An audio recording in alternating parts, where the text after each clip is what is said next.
Olá! Você está no Centro Espírita Arapari online. Estamos em novembro e neste mês temos a campanha chamada Novembro Azul, destinada à conscientização da saúde do homem. Então, se você tem uma pessoa do sexo masculino na sua casa, atente para esse fato, alerte, para que possamos realmente conscientizar sobre o cuidado da saúde.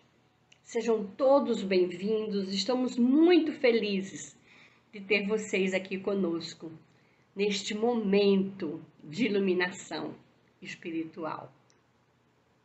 Vamos começar com uma leitura do livro Caminho, Verdade e Vida, psicografado por Francisco Cândido Xavier, pelo espírito de Emmanuel. E o tema é a leitura 115, Embaixadores do Cristo. De sorte que somos embaixadores da parte do Cristo. Paulo está em Coríntios. Na catalogação dos valores sociais, todo homem de trabalho honesto é portador de determinada delegação. Se os políticos e administradores guardam responsabilidades do Estado, os operários recebem encargos naturais das oficinas a que lhe emprestam seus esforços. Cada homem de bem é mensageiro do centro de realizações, onde atende ao movimento da vida em atividade enobrecedora. As ruas estão cheias de emissários das repartições, das fábricas, dos institutos, dos órgãos de fiscalização, produção, amparo e ensino, cujos interesses conjugados operam a composição da harmonia social.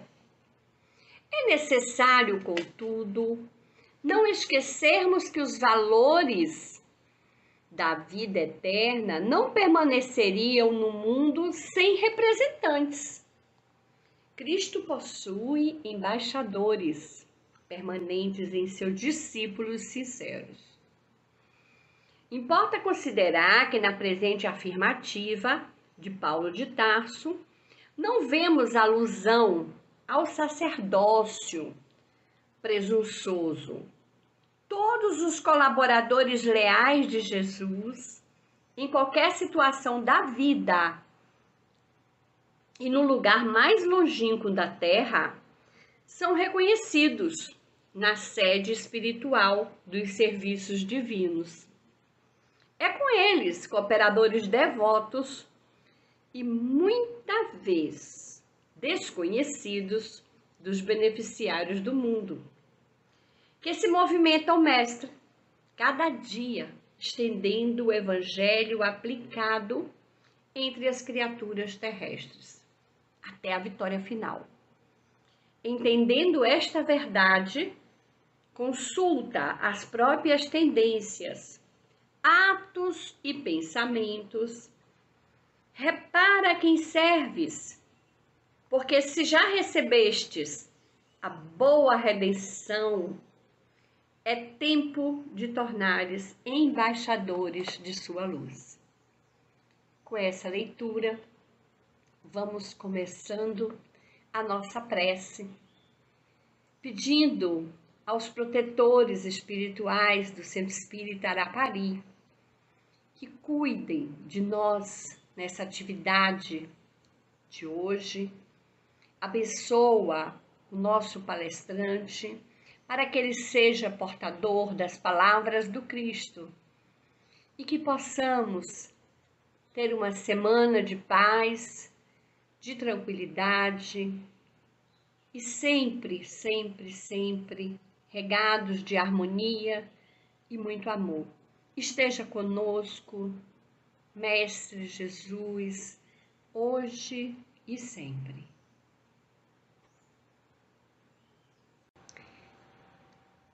Quem vem nos falar hoje, na nossa atividade doutrinária, será o nosso amigo Thales Peixoto. Thales é graduado em Direito pela UESC, é servidor público da Justiça Estadual e trabalhador do Centro Espírita Luz e Paz, na cidade de Itabuna, na Bahia. Expositor espírita e evangelizador de jovens. A palestra dele terá o título Nós, Seres Mortais. Está fazendo, inclusive, a abertura das atividades do mês de novembro, em que o nosso tema central será sob o olhar de Jesus. Que possamos apreciar, reflexionar e que tenhamos uma excelente noite, uma excelente palestra. Muito obrigada.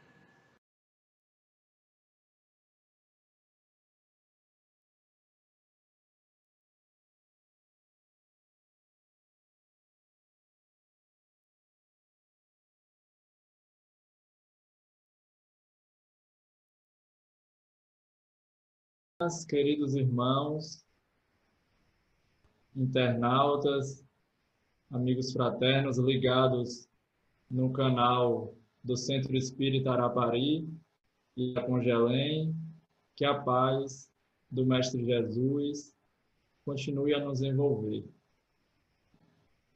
Aquele era um momento de extrema significação. Por muito tempo, ele procurava uma integração harmoniosa, mas não sabia em que. Dinheiro não lhe faltava. Era seguidor, chefe dos herdeiros de Léo no judaísmo. Possuía fazendas, gemas preciosas, as suas barcas estavam repletas de ouro e pedras preciosas. Plantações, animais, casas e até mesmo fazia o papel de banqueiro, mas nada disso lhe preenchia verdadeiramente. E dentro de si estava um grande vazio existencial. Aquele jovem, bem-sucedido no mundo, afamado, com todo o vigor do corpo físico, toda a saúde, buscava agora aquele homem diferente, que lhe arrebatava um magnetismo completamente desconhecido.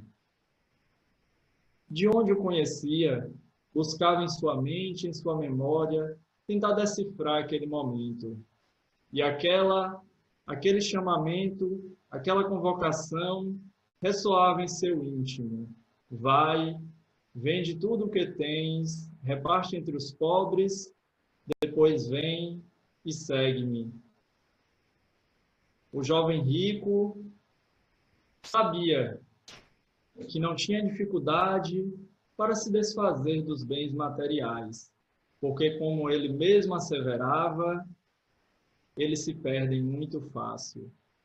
Mas as vaidades atendidas, de moço abastado, a fama de um esportista, aquela época, vitorioso nas arenas de bigas, todos esses desejos facilmente atendidos, precisava mesmo se desfazer de tudo isso, e aquele silencioso olhar lhe respondia: sim, dá-me a ti próprio.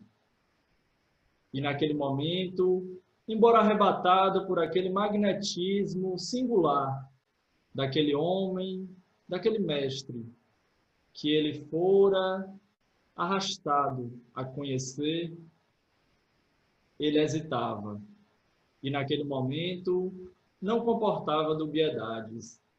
Tudo aquele momento era de extrema significação. Tudo aquele momento era para aquele moço rico vital. E como um sinal cósmico do tempo vivido, flores em cor rubras se despendiam do arvoredo próximo e caíam aos seus pés, com cor de sangue, como um sinal da vida para ele. E em momento de profunda reflexão e de dúvida, ele se perguntava qual o caminho seguir. Seguir aquele apelo, aquela convocação, ou seguir o mundo. Mas permite-me, ao menos, competir em Cesareia. Me preparei por muito tempo. Comprei aos partos fogosos corcéis. Adestrei-me com escravos. Preparei esses cavalos. Na semana entrante, competirei em nome de Israel. Permite-me ir para os jogos. Não há tempo. A hora é agora para o teu espírito. Vem e segue-me. E embora ele iniciasse o diálogo, indagando para o mestre como obter a vida eterna, em meio às suas hesitações e dubiedades, lembrou-se dos compromissos, lembrou-se de todos os detalhes que faltavam ser organizados para a competição vindoura, e no átimo de segundo resolveu: não posso ir agora. Se me amas, perdoa-me. E partiu desesperado.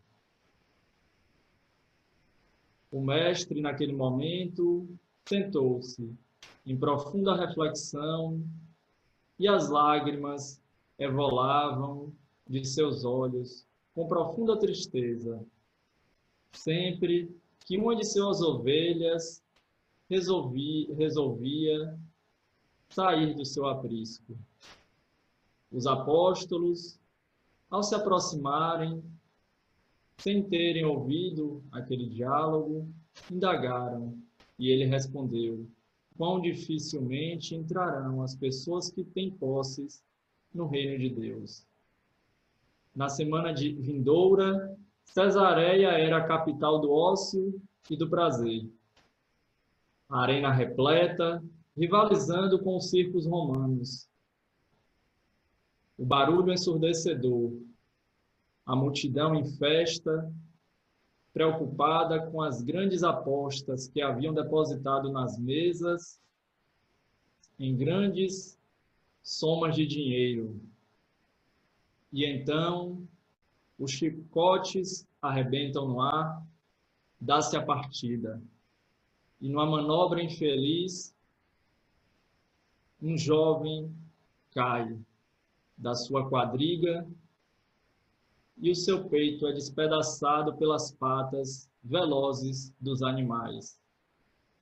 Escravos precípites o arrastam para fora da arena, e ele, empapuçado em sangue, suor e lágrima, em estertores, agora parece vislumbrar, diante de seus olhos, o Mestre, dizendo-lhe: vem e segue-me. E mesmo com tantas dores, ele parece sorrir. Nos relata a veneranda Amélia Rodrigues, no livro Primícias do Reino, e o insigne Humberto de Campos, o irmão X, no livro Contos desta e d'outra vida, a história do jovem rico, chamado Efraim, com cerca de 40 anos, narrada tradicionalmente nos evangelhos, em que se fala de um jovem que busca a vida eterna. E André Luiz Peixinho, diretor-presidente da FEB, a Federação Espírita do Estado da Bahia, em seu livro A Face Eterna do Ser, no capítulo Consciência de Espírito, ele nos exorta que na tradição cristã, essa história do jovem rico mostra que este jovem buscava a consciência de mortalidade, a consciência de espírito, cansado dessa transitoriedade da corporeidade, da transitoriedade da vida material. Ele buscava, ele aspirava essa consciência de espírito. E nós, de nossa parte, enquanto espíritas, já sabedores de que somos além de um corpo físico, além de um corpo material, espíritos imortais, também buscamos essa consciência plena de sermos espíritos, para não apenas traduzirmos isso como uma crença, como um conhecimento obtido racionalmente, intelectualmente, mas para que isso se transforme numa realidade viva em nosso dia a dia, para que isso se transforme em nossa vida realmente. E então, André Luiz Peixinho nos ensina, no livro A Face Eterna do Ser, que existem vários métodos, sobretudo a meditação e o autoconhecimento, para que adquiramos essa consciência de espírito.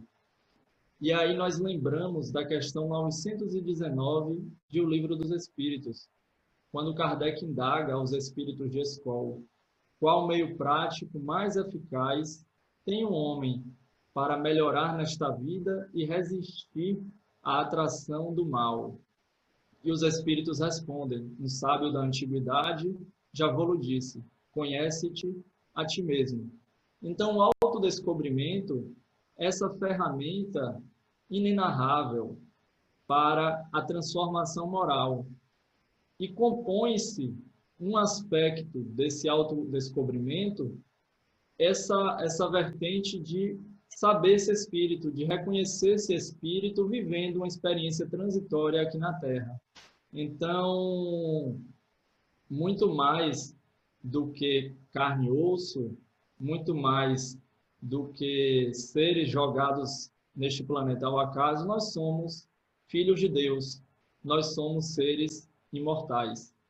E então nós trazemos agora um quadro com algumas reflexões, com alguns paralelos de quando nós apenas nos acreditamos corpo, acreditando que somos apenas matéria, e um comparativo de quando nós temos realmente essa consciência de sermos espírito, para que não sejamos como o jovem rico, que queria herdar a vida eterna, queria entrar em plenitude na imortalidade, mas que hesitou, mas que permitiu que as fraquezas, as dubiedades falassem mais alto naquele momento.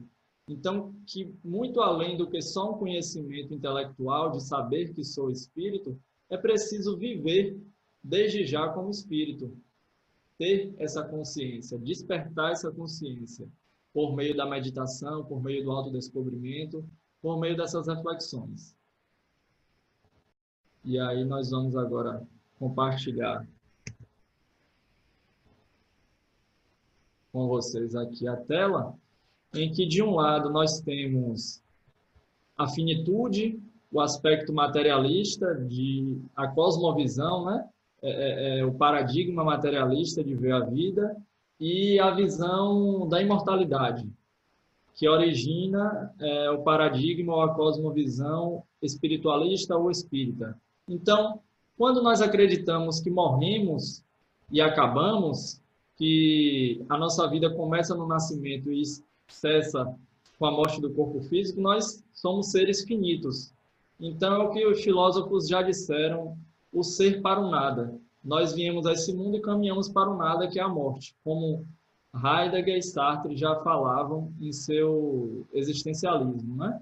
No sei o tempo, sei o nada. Já na perspectiva espírita, somos seres imortais. Nós não começamos com o nascimento do corpo físico e nós não vamos deixar de existir com a morte do corpo físico. Então, esse paradigma materialista, essa finitude, faz com que a gente tenha uma vida centrada única e exclusivamente na matéria. Já quando a gente sabe que é espírito imortal, a gente vive uma vida centrada no espírito. Mesmo estando aqui temporariamente na Terra, a gente sabe que é uma passagem. A gente sabe que é apenas uma viagem, que a nossa pátria real é a pátria espiritual. Então, a gente tem uma consciência espiritual, não tem uma consciência apenas de corpo. E para isso, é muito interessante a gente fazer os exercícios de desidentificação. Porque muitas vezes, até mesmo no jeito de falar, a gente demonstra que tem muito mais uma consciência corpórea do que uma consciência espiritual, uma consciência de espírito. Porque nós falamos meu espírito, minha alma, como se o corpo fosse possuidor de um espírito ou possuidor de uma alma. E, na verdade, nós somos um espírito que temos um corpo. E aí, quando acreditamos nessa finitude, a gente só enxerga a matéria e a energia, como os materialistas veem. Já no espiritismo, no espiritualismo, se acredita em Deus, no espírito e na matéria. E essa matéria também se transforma em energia. Na finitude, se enxerga o ser humano vindo aqui para a Terra como uma tábula rasa ou como uma folha de papel em branco. Não tem nada ali naquele bebê que nasce. Não tem nenhum passado ali. Ele é uma tábula rasa, ele é uma folha em branco que a educação, o meio, pode imprimir qualquer coisa naquela pessoa que está vindo para a Terra.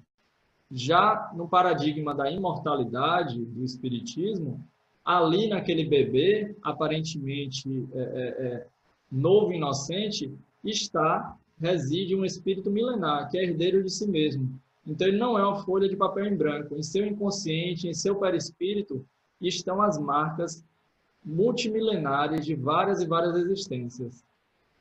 Então, nós somos seres espirituais, somos espíritos, né?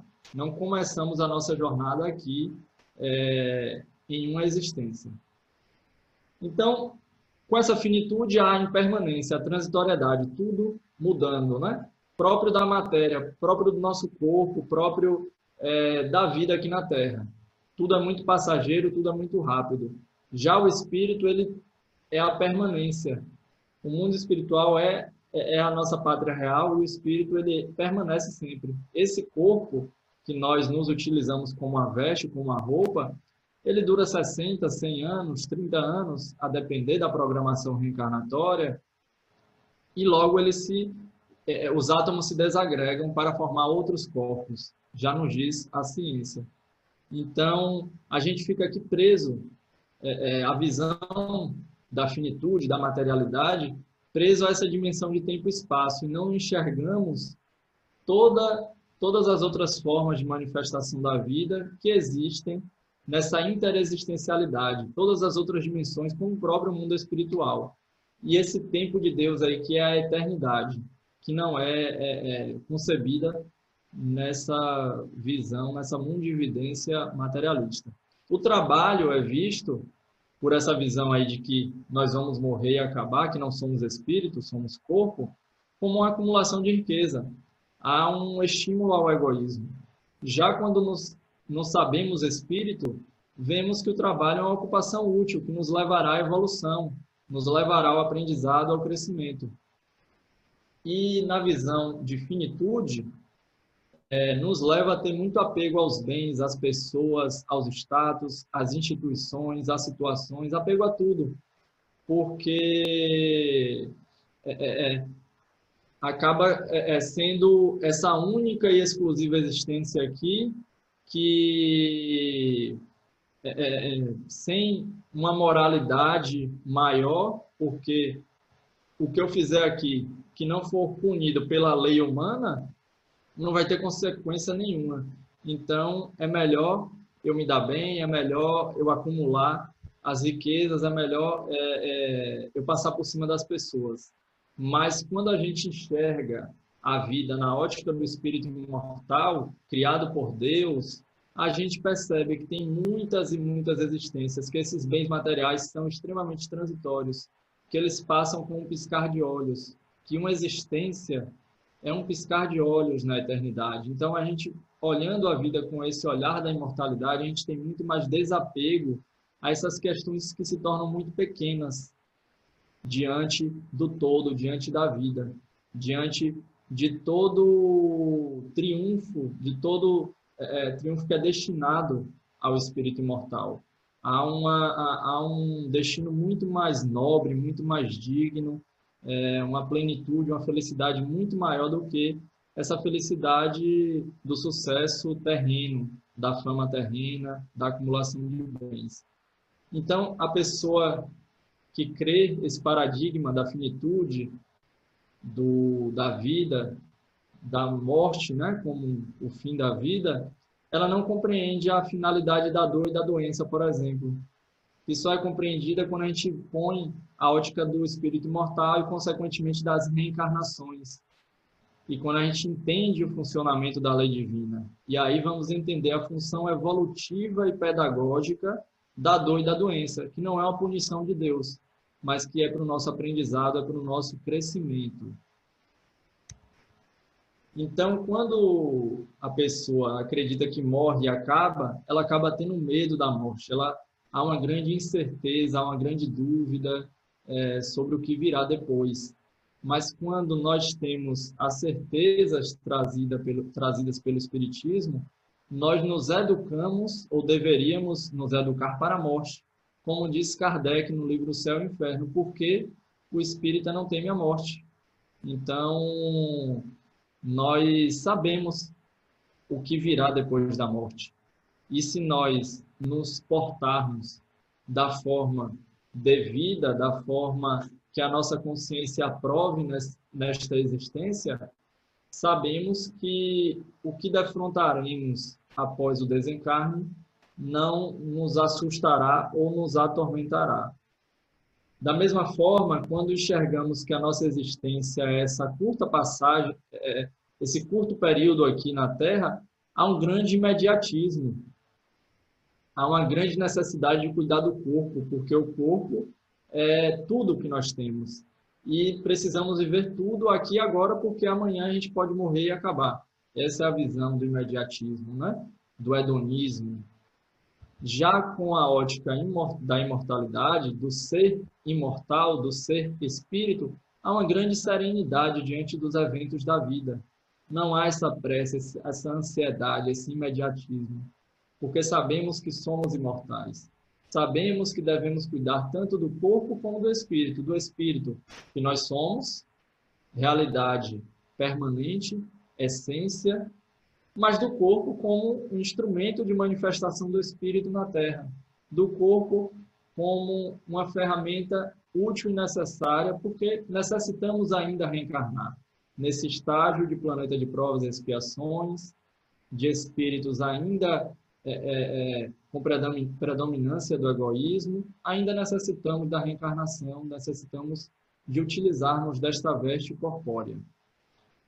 A finitude também nos leva a sermos seres egocentrados, esse paradigma materialista.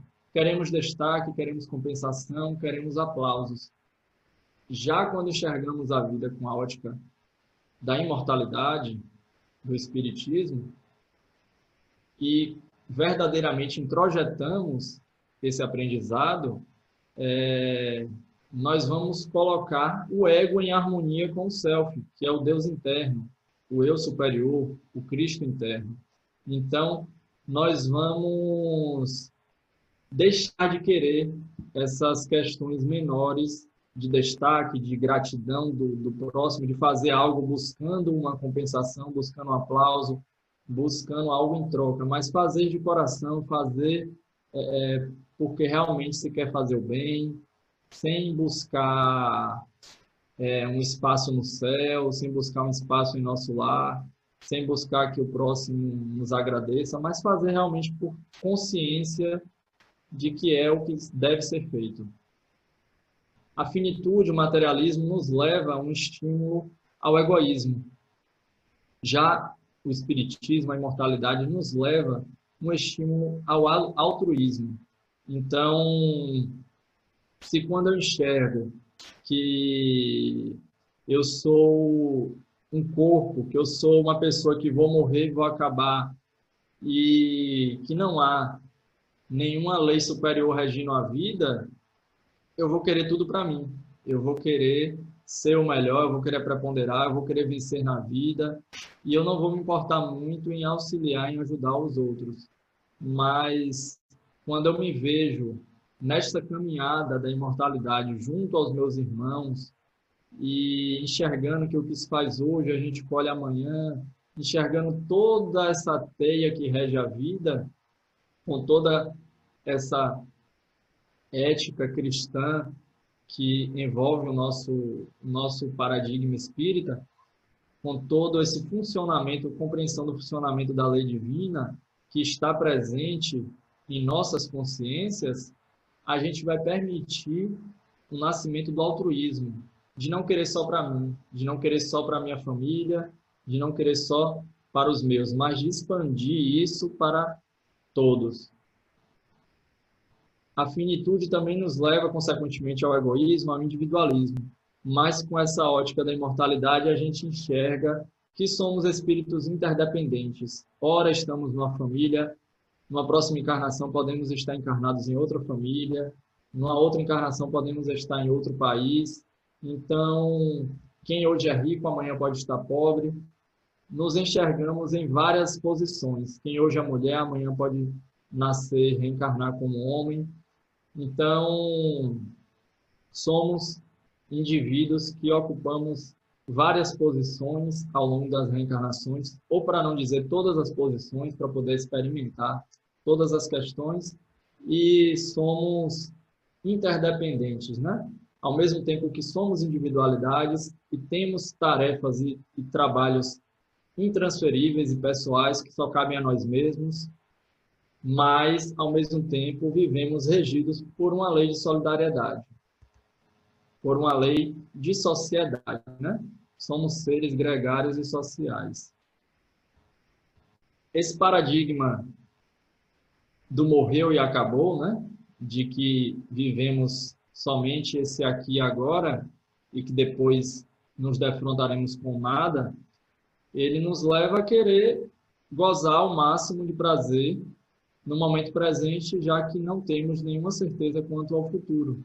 Então, nos leva a esse hedonismo, que põe a busca incessante pelo prazer sensório como grande objetivo de vida. Já a ótica da imortalidade nos mostra outros prazeres, outras questões na vida que nos trarão muito mais felicidade, muito mais harmonia, muito mais plenitude do que simplesmente esses prazeres corpóreos que qualquer animal consegue satisfazer as necessidades do corpo, né? Comer, dormir, se alimentar, procriar, mas o princípio inteligente, quando em estágio de humanidade, depois de angelitude, ele é destinado a questões muito mais elevadas, além dessas que são necessidades próprias do estágio nosso aqui na Terra, naturalmente.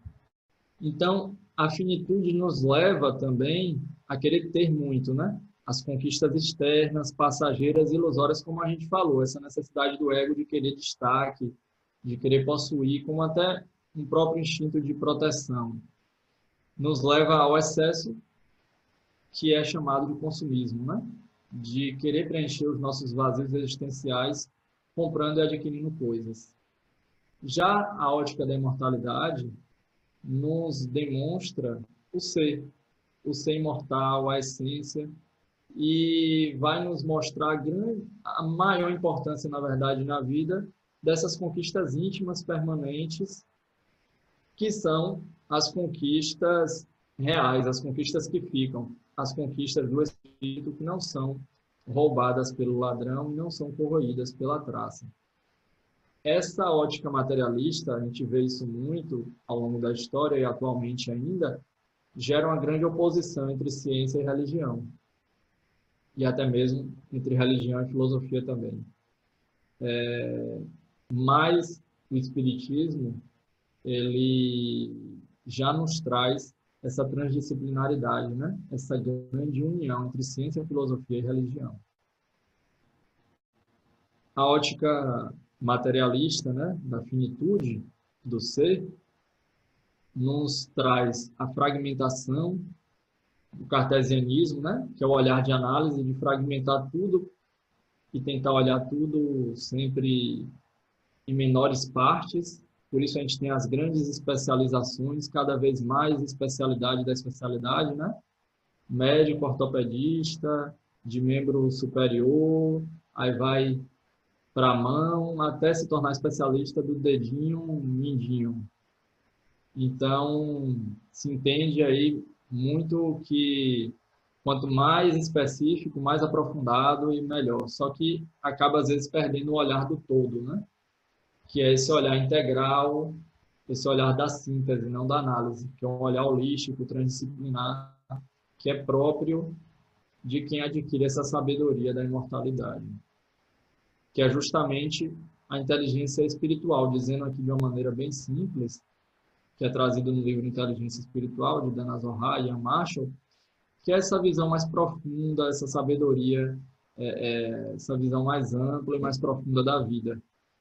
Ao contrário dessa inteligência mais matemática, mais empírica, mais racional, que é só do QI, que é tudo muito contabilizado, muito essa inteligência meramente matemática, que é útil, que é importante para diversas coisas na vida, mas que não resolve tudo, porque há grandes cérebros inteligentes, muitas vezes gênios, mas que têm muita dificuldade na inteligência emocional, na inteligência espiritual, dificuldade para liderar, dificuldade para se relacionar com os colegas de trabalho, embora sejam muito capacitados tecnicamente, mas dificuldade para se relacionar com as pessoas na vida pessoal, no dia a dia.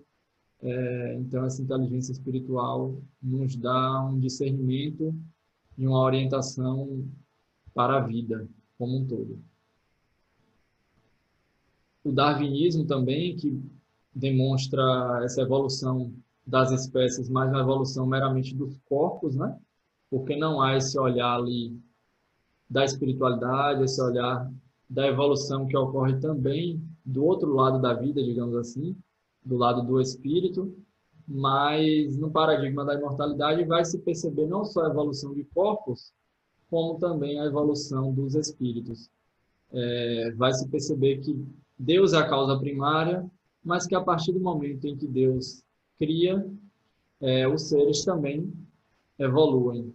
Então há essa integração harmônica entre o criacionismo e o evolucionismo, e uma transcendência disso.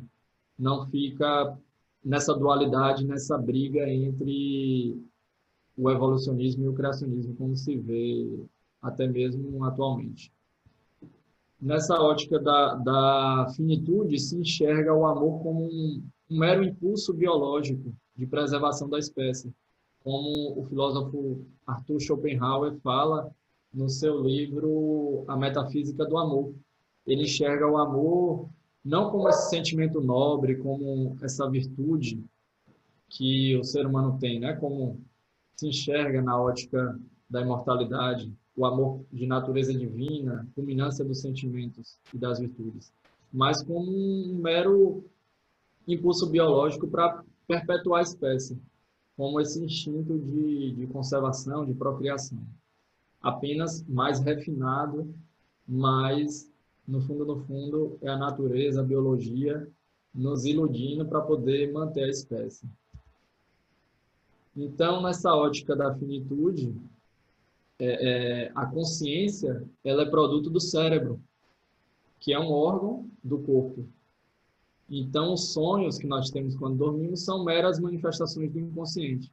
Já na ótica da imortalidade, a consciência não é um produto apenas, não é um produto do cérebro, mas a consciência ela é extrafísica, ela está no espírito. Então, ela é do cérebro como um desdobramento, como uma consequência. Então, os sonhos, por exemplo, podem ser tanto do inconsciente, quanto recordações de existências passadas, quanto premonições do que virá a ocorrer. Da mesma forma, podem ser estados de emancipação da alma, o que se chama de desdobramento, o que se chama, às vezes, também de viagem astral, de projeção da consciência.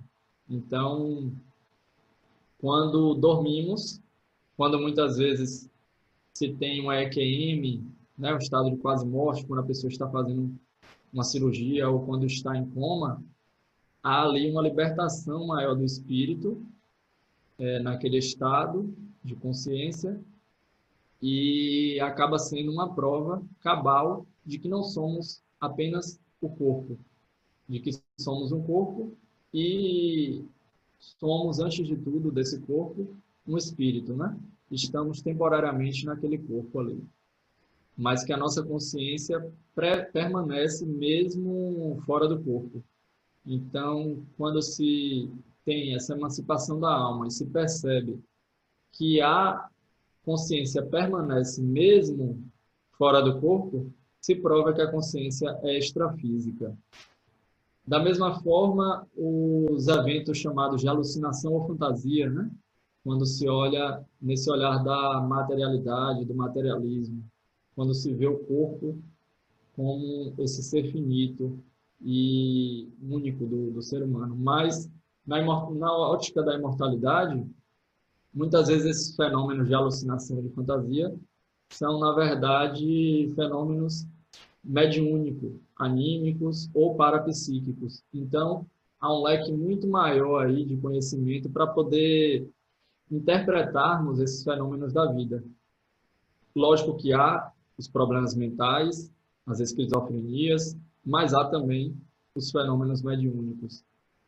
Então, muitas vezes, o que a medicina materialista vai chamar de alucinação, muitas vezes é a presença de espíritos ali, tentando se comunicar ou tentando perturbar o encarnado. Na ótica da finitude, do materialismo, o aborto ele é possível, ele é permitido, ele é compreensível porque se enxerga que o feto não é um ser humano ainda, que ele só haverá vida realmente humana após o nascimento com vida. Então, há um entendimento, né? Há um entendimento aí nessa ótica materialista de que o aborto é algo correto.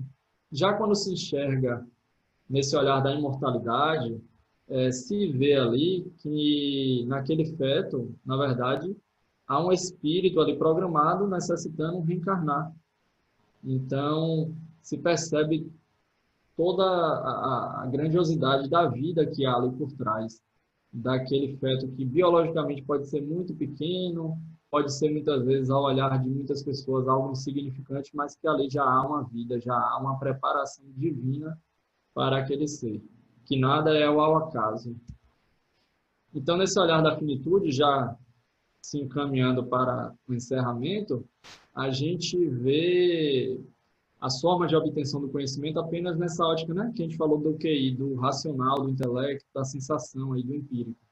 Mas nessa ótica da imortalidade, muito além da razão, né, do racional, do intelecto e da sensação, das experiências, do experimento com os sentidos, que algo deve ser provado para os sentidos para que seja aceito, há também a intuição, há também os sentimentos, a vontade, a imaginação.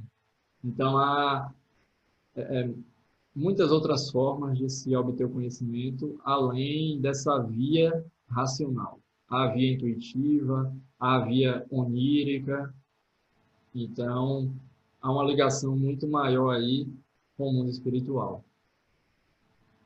Nesse olhar da finitude, do materialismo, se vê o meio ambiente apenas para satisfazer o ser humano, né? O ser humano é o centro da vida na Terra, e nesse olhar, e no máximo o ser humano vai pensar nas gerações futuras da humanidade. Mas na ótica da imortalidade, nós vamos enxergar-nos como herdeiros de nós mesmos. Então, nós vamos voltar aqui na Terra. O que nós fizemos lá atrás, a gente colhe hoje.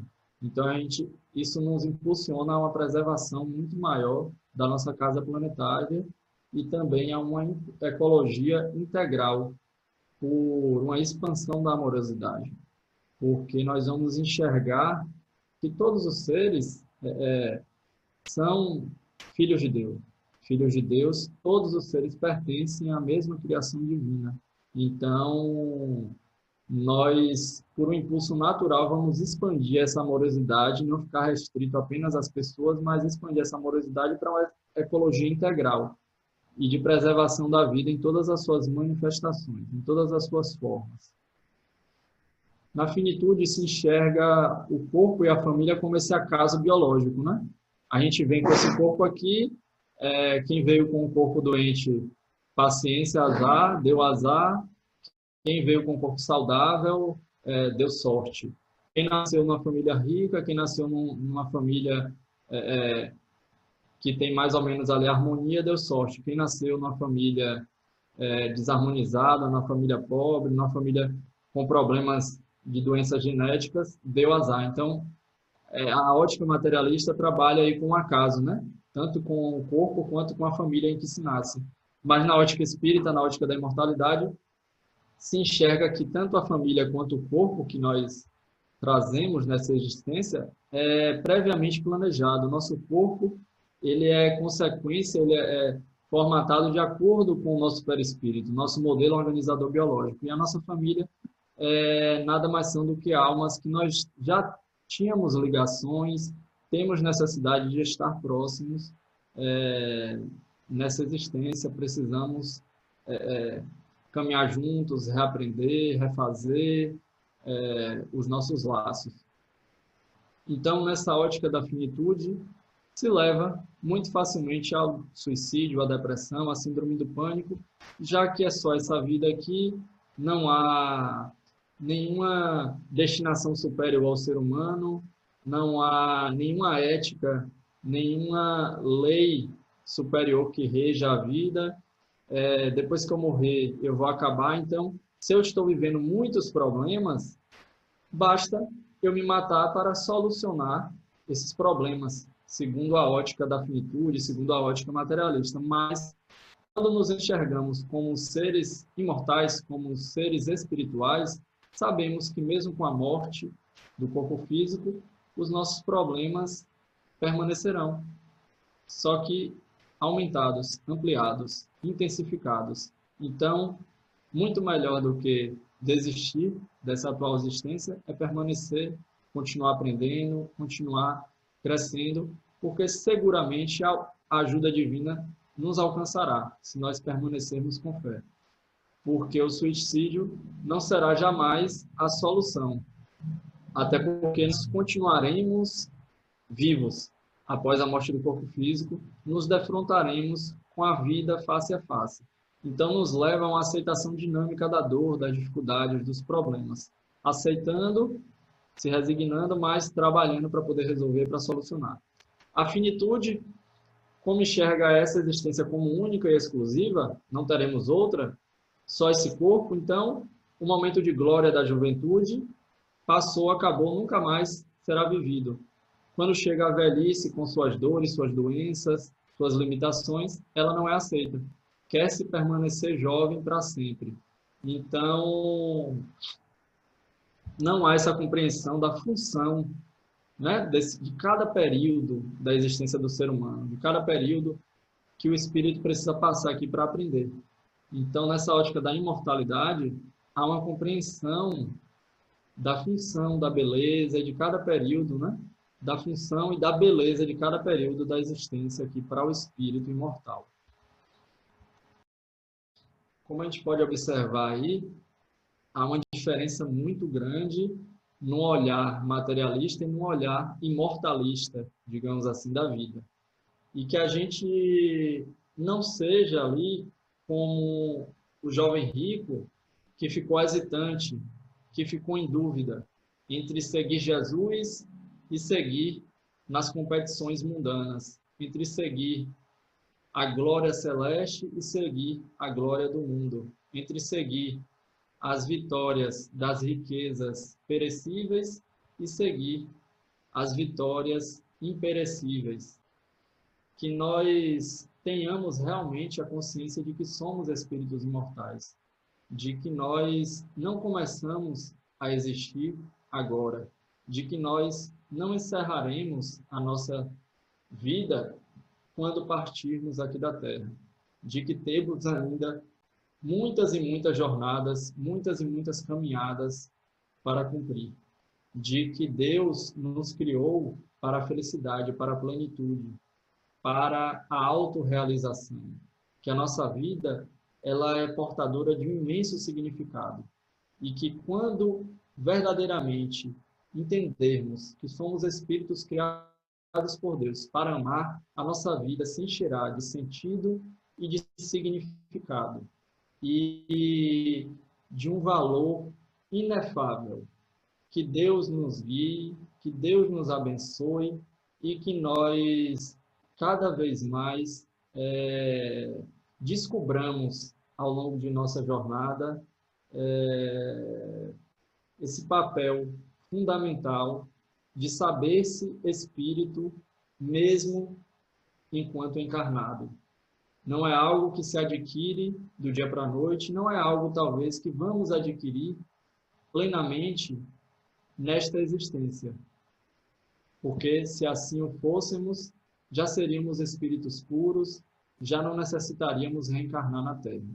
Com paciência, com resignação, sem o imediatismo próprio do materialismo, mas também sem o comodismo, sem a inércia, caminhando serenamente com Cristo, pelo Cristo e para o Cristo, rumo à plenitude a que Deus nos destinou. Fiquemos em paz, fiquemos com Deus. Muito obrigado pelo convite ao Centro Espírita Arapari, querido centro que está em meu coração. Um beijo no coração de todos que estão nos ouvindo. Fiquem com Deus. Muita paz.